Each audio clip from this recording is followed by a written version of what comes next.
ዘንድሮ በ2026 እንደ IMF ፕሬዲክሽን ከሆነ አፍሪካ በሞደርን ሂስትሪ ለመጀመሪያ ጊዜ ከኤዥያ የላቀ እድገት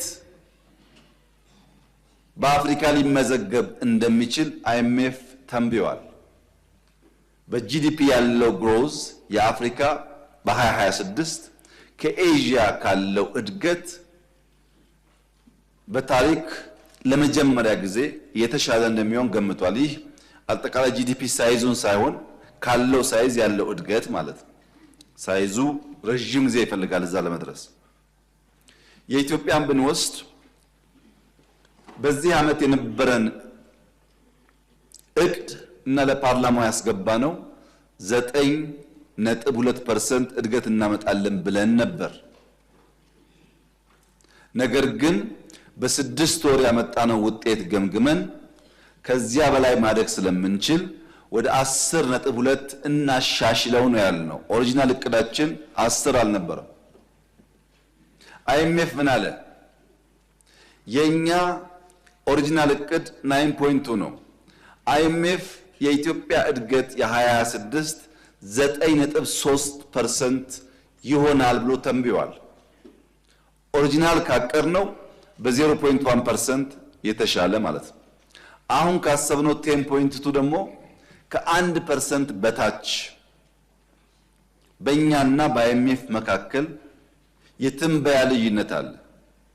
የተከበረው ምክር ቤት ላለፉት 20-30 ዓመታት ኢትዮጵያ አድጋለው ብላ ያስቀመጠቻቸውን ትንበያና የIMFን የ20 ዓመታት ከኢትዮጵያ እድገት ትንበያ ጋር ያለው ልዩነት መለስ ብሎ ማየት ይችላል። ሚኒመም 2% ዲፈረንስ ነበር። ሚኒመም አንድም ጊዜ ከ1% ያነሰ ትንበያ በእኛና በIMF መካከል በታሪክ ውስጥ ኖሮ አያውቅም። ሁሌም 2 እና ከዛ በላይ በትንበያ ዲፈረንሶች ነበሩ።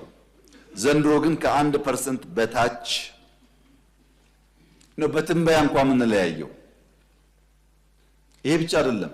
በቅርቡ በነበረው የቦርድ ግምገማ በኢትዮጵያ የተካሄደው ሪፎርም ከሚጠበቀው የላቀ ውጤት ያስገኘ ይበል ይጠንክር የሚባል ብሎ በይፋ ሪፖርት አውጥቷል።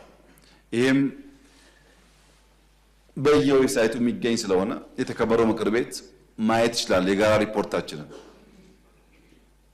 ሪፎርሙ ያጠነጠነበት ያተኮረበት ዋናው ኤሪያ አንደኛ ናሽናል ባንክ በመንግስት ብቻ ሳይሆን በፋይናንሻል ሴክተር ብቻ ሳይሆን በሌሎች ፓርትነሮችና ኢትዮጵያ ውስጥ ኢንቨስት ማድረግ በሚፈልጉ ኃይሎች የሚታመን ነፃ ጠንካራ ተቋም እናድርገው የሚል የሪፎርሙ አንዱ እምብርት ነው።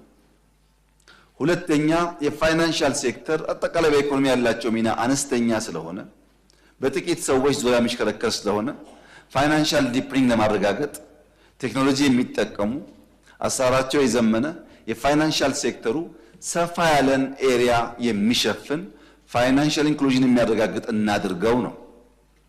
ሶስተኛው ብዙ ኢንቨስትመንት ላይ መዋል ሲገባቸው ኢንቨስት የማይደረጉ ሀብቶች ስላሉ የስቶክ ማርኬት ስርዓት ፈጥረን በኢትዮጵያ ውስጥ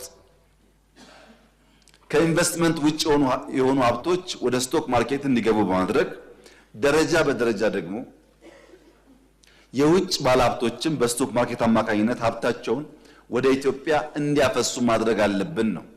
በሶስቱም የተሟላ ደረጃ ደርሷል ባይባልም አመርቂ ውጤት እየመጣ ይገኛል። የማክሮ ሪፎርሙ ከፍተኛ ድፍረት የተሞላበት በነበርንበት አጠቃላይ ስብራት ውስጥ ለማድረግ